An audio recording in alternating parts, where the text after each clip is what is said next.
ఒక తల్లిగా సుగాలి ప్రీతి మరణం వెనుక ఉన్న బాధను, ఆమె ఆవేదనను ఎవరూ కాదనలేరండి. ఖచ్చితంగా గౌరవించాల్సిందే. కానీ ఈ మ్యాటర్ని పట్టుకొని కొందరు సోషల్ మీడియాలో కావాలనే ఒక పొలిటికల్ గేమ్స్ని ఆడుతున్నారు. పవన్ కళ్యాణ్ గారి మీద నమ్మక ద్రోహం ముద్ర వేయాలని, ఆయన్ని ఏదో ఒక రకంగా ఇరుకున పెట్టాలని స్కెచ్లు వేస్తూ ఉన్నారు. అసలు ఇక్కడ వాస్తవాలు ఏంటి? చట్టపరంగా ఒక డిప్యూటీ సీఎం పరిధులు ఏంటి? అప్పుడు పవన్ కళ్యాణ్ గారు చెప్పిన మాటలకు ఇప్పుడు జరుగుతున్న ప్రాసెస్కి ఉన్న లింక్ ఏంటి అనే విషయాలు, సో ఇవి కూడా మనం ఆలోచించాలి. పవన్ కళ్యాణ్ గారు ఎప్పుడు ఒకటే మాట చెప్తారు భయ్య, వ్యవస్థ అనేది చట్ట ప్రకారం నడవాలి అని. ఒక నాయకుడిగా ఆయన ఆ తల్లికి అండగా నిలబడ్డారు, వాయిస్ వినిపించారు. కేసుని సిబిఐకి ఇవ్వాలని అప్పటి ప్రభుత్వాల మీద ఒక ఒత్తిడి కూడా తెచ్చారు.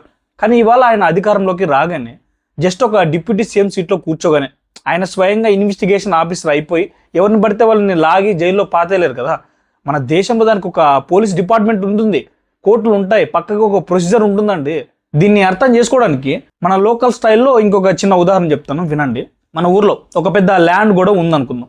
ఒక పేదవాడి భూమిని ఎవడో ఒక పెద్ద మనుషులు కబ్జా చేశారు.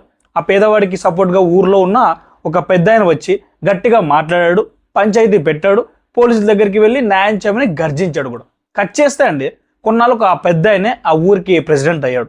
ప్రెసిడెంట్ అవగానే అతను డైరెక్ట్గా వెళ్ళి ఆ కబ్జాదారులు ఇల్లు పడగొట్టేసి భూమిని రాసి చేయగలడంటే చెప్పండి?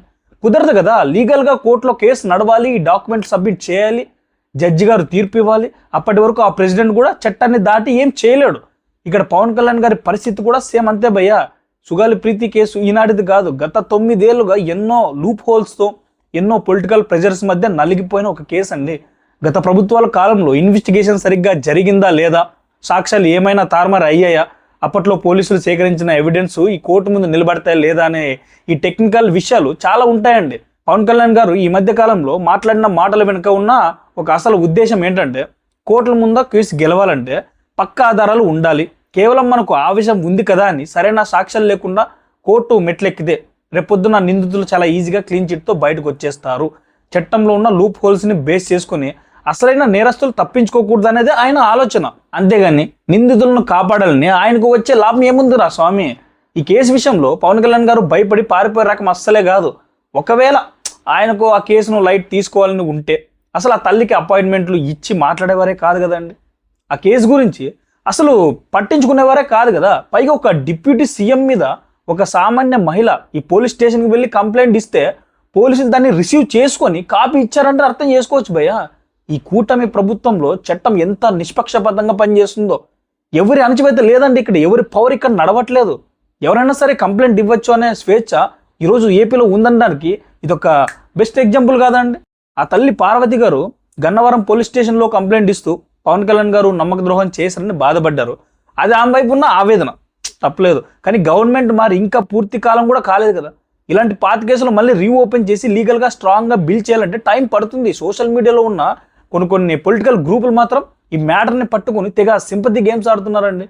అసలు పవన్ కళ్యాణ్ గారు ముద్దాయిల వైపు మాట్లాడుతున్నారని లక్షల మంది జనాల్లో తప్పుడు ప్రచారం చేస్తున్నారు. నిజానికి ఆయన వ్యవస్థను ప్రశ్నిస్తున్నారండి. చట్టబద్ధంగా ఎలా ముందుకు వెళ్ళాలో రూల్స్ చెప్తున్నారు. ఆధారం లేకుండా మాట్లాడితే ఎవరికైనా శిక్ష అనేది తప్పదని ఆయన చెప్పిన మాట అందరికీ వర్తిస్తుంది. అది డిప్యూటీ సీఎంకైనా సరే, సామాన్యుడికైనా సరే ఒకే చట్టం ఉంటుంది. కాబట్టి ఈ కేసులో రాజకీయ లబ్ధి కోసం ఎవరైనా బురద చల్లాలని చూస్తే అది అస్సలు సాగదు భయ. సుగాలి ప్రీతికి న్యాయం జరగాలి, నిందితులకు ఖచ్చితంగా శిక్ష పడాలనేదే పవన్ కళ్యాణ్ గారి ఆశయం, మనందరి కోరిక కూడా అది. కానీ అది కేవలం మాటలతో కాకుండా చట్టపరంగా నిందితులు మళ్ళీ ఎస్కేప్ అవ్వకుండా పక్కగా జరగాలండి. చూడండి, ఈ ఎంటైర్ సుగాలి ప్రీతి కేసు ట్విస్ట్ మీద మీరు ఏమనుకున్నారో కింద కామెంట్స్లో చెప్పండి భయ. వీడియో నచ్చితే లైక్ చేసి షేర్ చేయండి, మర్చిపోకండి. మళ్ళీ ఇంకో ఇంట్రెస్టింగ్ అప్డేట్తో కలుద్దాం. సెలవు.